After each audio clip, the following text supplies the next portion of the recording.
Hi guys, और इस वाले वीडियो में मैं एक ट्रू हॉरर स्टोरी को एक्सप्लेन करने वाला हूँ जो एक्चुअली में एक नोवेल से आता है और उस नोवेल का नाम है स्टिचेस और उसको लिखा है हिरोकाजु किहारा ने। उसके साथ साथ यहाँ पर कुछ आर्ट वगैरह भी है जो एक्चुअली में जुंजीतो ने दिया है। ट्रू हॉरर स्टोरी उसके साथ साथ जुंजीतो का आर्ट तो बहुत ही समझ आने वाला है। इस नोवेल के अंदर 10 हॉरर स्टोरीज है जो एक्चुअली में ट्रू है। तो इस वाले वीडियो को स्टार्ट करते हैं पहले वाले स्टोरी से जिसका नाम है फेस। ये स्टोरी 20 साल पहले की बात है जहाँ पर एक पति पत्नी वो लोग सोच लेते हैं जो लोग सिटी से मूव हो जाएंगे एक दूसरे एक प्लेस पे जहाँ पर नेचर वगैरह अच्छा हो, क्योंकि उसका जो हस्बैंड है वो एक छोटे से गांव से पला बड़ा है तो उसको नेचर वगैरह ज्यादा पसंद था। तो यही एक मेन रीजन है जो वो सिटी वगैरह में रहना पसंद नहीं करता। तभी वो जब एक न्यू जॉब ढूंढ रहा था उसके नजर पे एक लैंड भी आ जाता है जो उसके लिए परफेक्ट था। उसके साथ साथ उधर जो नेबर्स है वो एक दूसरे को जानते भी है। तभी वो सोच लेता है जो इधर से वो कभी भी सिटी रिटर्न नहीं करेगा और ये होता भी है क्योंकि वो धीरे धीरे उधर एक लैंड भी ले लेता है और घर भी बना लेता है उसके वाइफ और उसके लिए। वो जब उधर रह रहा होता है तभी एक दिन नॉर्मल डे की तरह वो उठता है और जब वो घर की तरफ देखता है तभी उसको पता चलता है जो बहुत ही यार लेट हो चुका है। उसके साथ ये चीज कभी भी नहीं होता क्योंकि उसका वाइफ टाइम पे उठाया जाता है उसको ब्रेकफास्ट वगैरह करने के लिए। तो उसको ये चीज बहुत ही अजीब लगता है और बोलता है जो ठीक तो है ना, बीमार तो नहीं है। यही सोच के वो उस तरफ देखता है जहाँ पर जापान में जो बेड की तरह यूज होता है उसके वाइफ के बेड की तरफ, और उधर उसकी वाइफ तो छोड़ो उधर बेड भी नहीं होता है। जो बेड है उसको अच्छी तरह से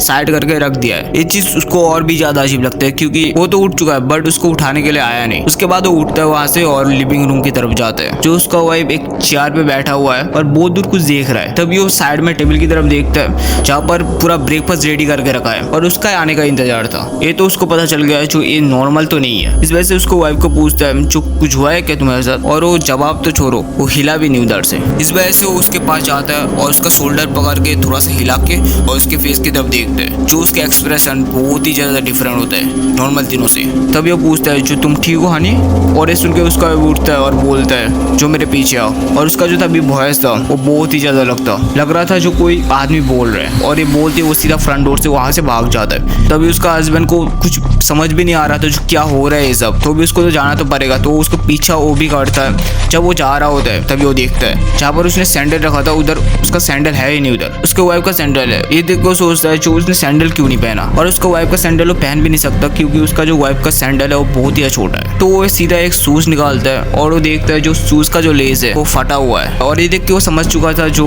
कोई बुरी चीज जल्दी होने वाली है क्योंकि इतने सारी चीजें हो जाना इतने कम टाइम में ये नॉर्मल तो नहीं है। तो भी उसके वाइफ के पीछे जाना तो था तो वो सीधा एक बूट निकालता है और वो पहन के सीधा भागता है।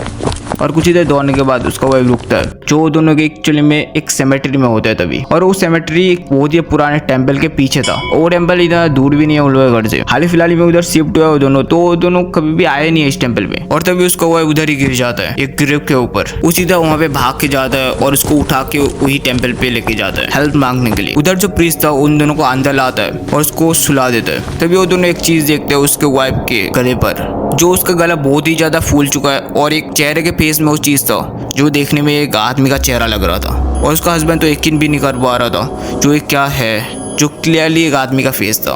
जब उसका हस्बैंड फेस को बस टच करने के लिए हाथ को बढ़ाता है तभी एक्चुअली में वो फेस मूव होके शोल्डर की तरफ आ जाता है और वो चीज देखने में बहुत ही ज्यादा डरावना था। और वो जो प्रीस्ट होता है पास में वो सीधा उसी चीज को देख ही रहा होता है और तभी वो बोलता है जो तुम लोगों ने इधर घर बना के अच्छा किया। और ये चीज मैंने बहुत साल पहले देखा था। ये बोल के वो बाहर जाता है और एक ब्रश और इंक लेके आता है और वो बोलता है जो मैं जितना हो सके मैं उतना करूंगा जो ये इवल ना हो जाए। और एक लास्ट में एक चीज बोलता है जो तुम्हारे वाइफ के कपड़े खोलो। ये सुन के तो उसका हस्बैंड कंफ्यूज हो चुका था जो एक क्या बोल रहा है। और तभी वो प्रीस्ट चीख के बोलता है जो उधर देखो। जब वो उसके वाइफ की तरफ देखता है जहाँ पर वो फेस मूव कर रहा था कपड़ों के अंदर से, उसके बाद वो समझ चुका था जो प्रीस्ट यहाँ पर क्या बोलना चाह रहा है। तो उसके वाइफ के कपड़े खोलता है और तभी वो प्रीस्ट ब्रश उठाता है और उसके बॉडी को प्रेयर वगैरह करना चालू कर देता है। और कुछ ही देर के बाद उसके सिर से उसके पैर तक प्रेयरों से भर चुका था उसका बॉडी। जब उसके बॉडी के फ्रंट में पूरी तरह से प्रेयर से भर जाता है जो फेस है उधर होता भी नहीं, वो मूव होके पीछे की तरफ उसके बैक पे चला जाता है। तो उस वजह से उसको फिर से पलटता है और पीछे भी